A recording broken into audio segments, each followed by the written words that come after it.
in observance of Veterans Day. John is providing an after-dinner talk he hopes will be both appropriate and entertaining. Last Wednesday was Veterans Day. Thanks to Dwayne's table topics at the last meeting, some of you may remember that last Tuesday, November 10th, was the Marine Corps' birthday. Although not a national holiday, it is a very significant and solemn event for a great number of Americans. The Marine Corps was established on November 10th, 1775, making it older than our nation itself.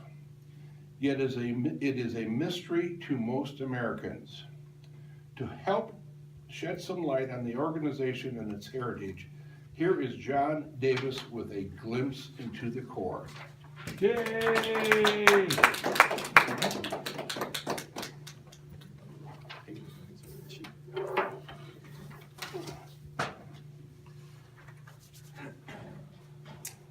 Good evening, fellow Sassians. It's wonderful to be here. I hope you enjoyed your dinner. We spared no expense, so I hope you got the most from your money, and I hope you're not falling asleep.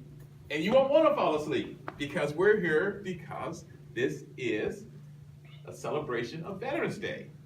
Now, unique to Veterans Day, November 11th, the day before, is the Marine Corps birthday, as Mr. Dwayne Landenberger informed us recently.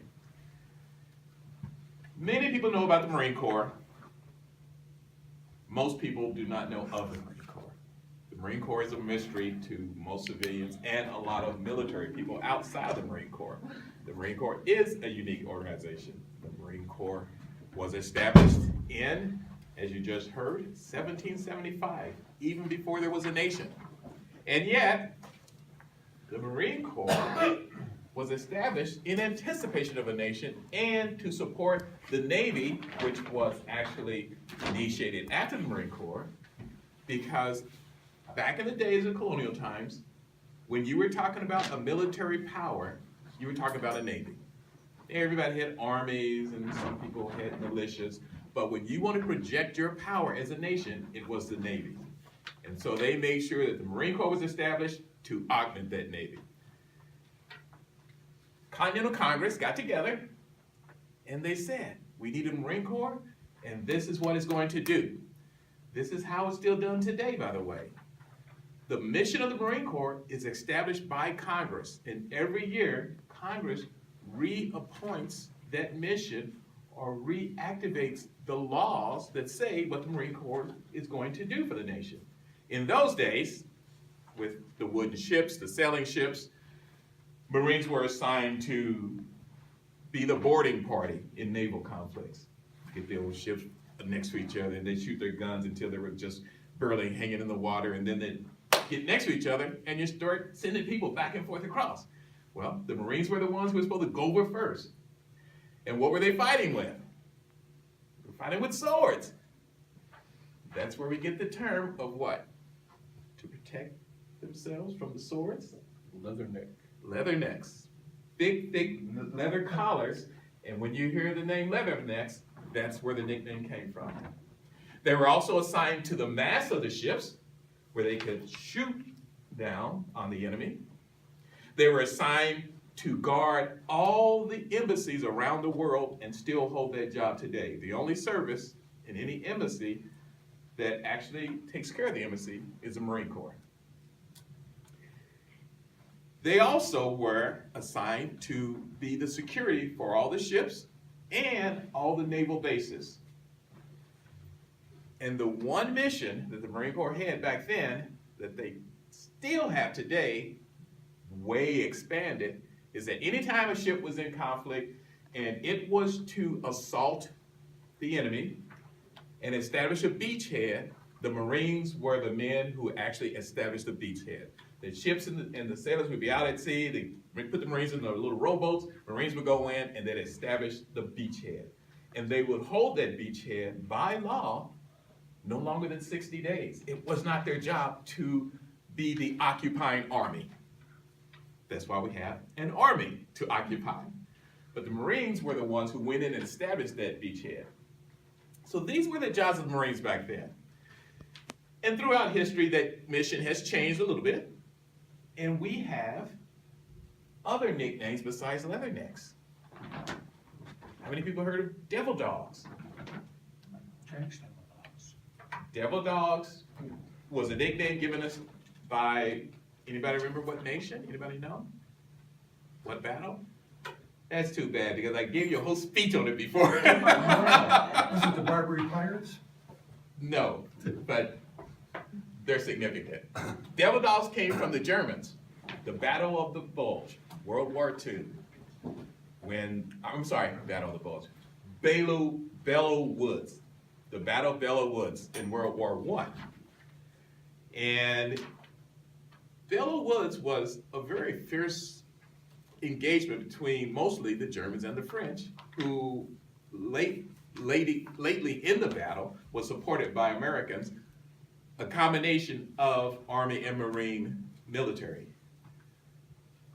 If you watch TV, you'll see a movie called Battleground LA. Anybody ever see that movie, Battleground Los Angeles? Mm-hmm. Okay, we'll talk about that later. But a good quote from that movie came from that actual battle, the Battle of Belleau Woods. Because when the Marines got there as reinforcement, and the Germans were pounding the French, and the French were turning and running, and as the Marines came up, they said, turn around, go back, retreat, retreat. And the Marines said, retreat hell, we just got here. And they established a defensive position, turned the Germans back with a small company of men where all the French army was running with their tails between their legs. The next nickname is Jarheads. Now, I didn't know this myself. Been in the Marine Corps 20 years, got out, been hanging around for 15, 20 years, and finally I found out what a jarhead was. Anybody see the movie Jarhead? Neither did I, but I watched it long enough to find out what a jarhead was. The reason they call them jarheads is because typical Marine, straight, squared off head. And back in the old days, every Marine had a crew cut. They called it a high and tight. So all of this was shaved smooth, and then you had this crew cut on top, and they looked like a cap on a bottle. So they looked like they were the jars with their heads looked like the bottle top. So that's how they became known as jarheads. Of course, this was not the Marines saying this. This was the Army and the Navy and people who just look at the Marines. But in silhouette, you can see how that name came about. So these are some of the nicknames.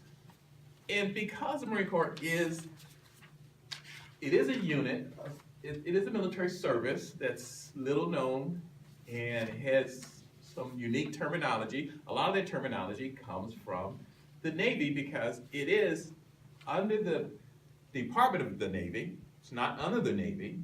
It's under the Department of the Navy. A lot of terms are of naval heritage. For instance, this is a deck. It's not a floor, it's a deck. And once you're in the Marine Corps for a while, this is the way you talk. You forget it's a floor. You say, get off the deck. Bulkhead. You don't go out the door, you go out the hatch. Well, you're a Navy guy, right? No, No? I've just read a lot. Been around, okay. A well-rounded man. Yes. Anyway. What else? Mess. You hear about going to mess. A mess is a facility where you have food, either dinner, breakfast, lunch, or it might be a formal dinner and you wear your dress white or mess dress. Swab is a mop, or to swab, to mop. Cover is a hat. Indoors, you uncover. You go outdoors, you cover. Or if you're in formation and everybody lines up, and you've seen the formations of people lined up the rows in the ranks. And when you march, you get a little bit out of askew, you get out of alignment, and you stop, you turn, and then you see people kind of, they aren't straight. So you say cover, and that gives everybody a cue to. And you cover up, so you see one person.